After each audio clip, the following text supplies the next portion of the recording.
In today's video, I'm going to be talking about why you will never be able to settle this debate between atheists and theists. Please stay tuned.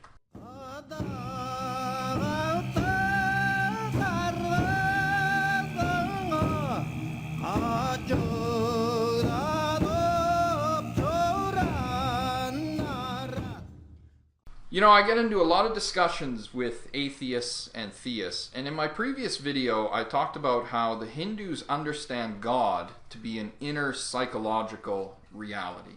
You see, God exists within us. He is a projection of our own psychological energies. So when you read in religious scriptures, when you read in religious texts, they will always make reference to dreams, hallucinations, and visions. Now in our culture today, we have an assumption that dreams and hallucinations are delusions. They're nonsense. This is something we've almost universally accepted. But in traditional societies and in deeply religious communities, the exact opposite is true. You know, if you look at many Aboriginal tribes, they'll make significant decisions, political decisions, based on the content of dreams. And it's usually the responsibility of the religious leader in the community to interpret the content of those dreams. When we look at the religions of the East, Hinduism and Buddhism, we find concepts associated with dreaming imbue every aspect of the religion.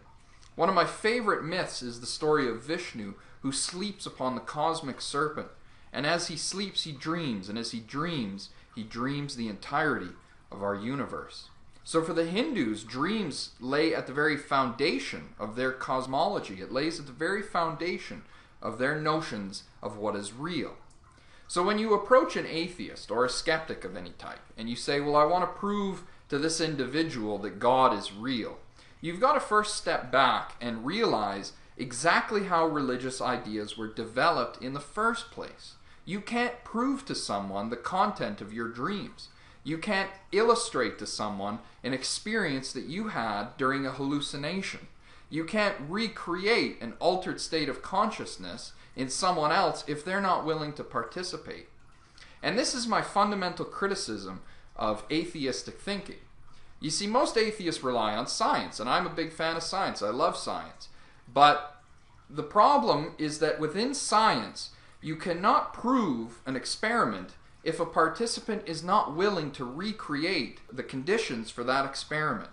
Let me explain what I mean. Galileo looked through his telescope and he's seen Jupiter. He's seen the moons revolving around Jupiter, and from that he was able to conclude that the sun was likely at the center of our solar system, and that all of the celestial bodies were worlds ruled by the forces of gravity. But if you were unwilling to look through a telescope, there would be absolutely no way of proving to you that this conclusion was accurate. Now, if we take this same kind of thinking over to religion, you have to realize that all of the conclusions that have been drawn from religion or through religion have been based on altered states of consciousness, dreams, visions, and hallucinations.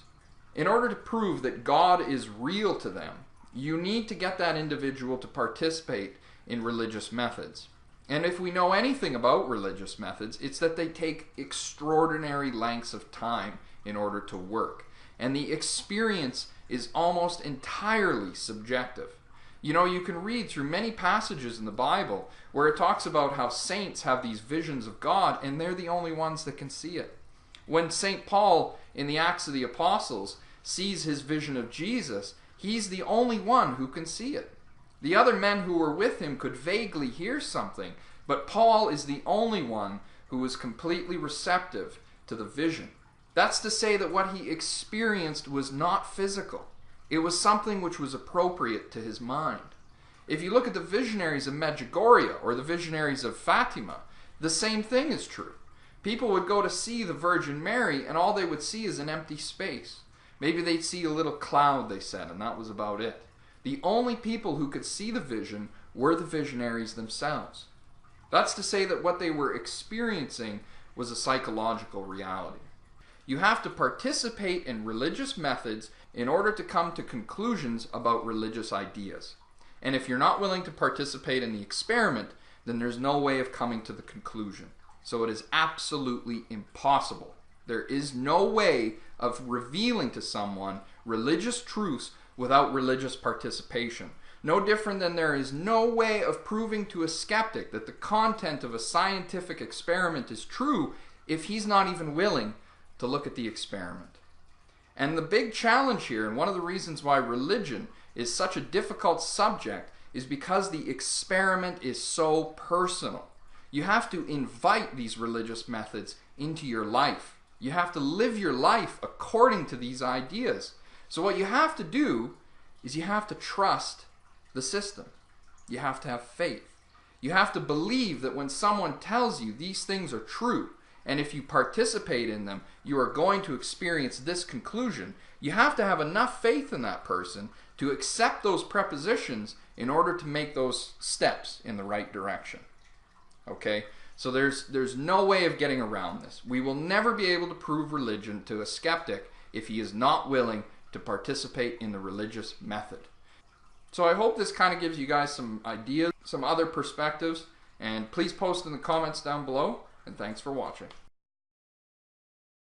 Thanks for stopping by. Please don't forget to like, subscribe, and share.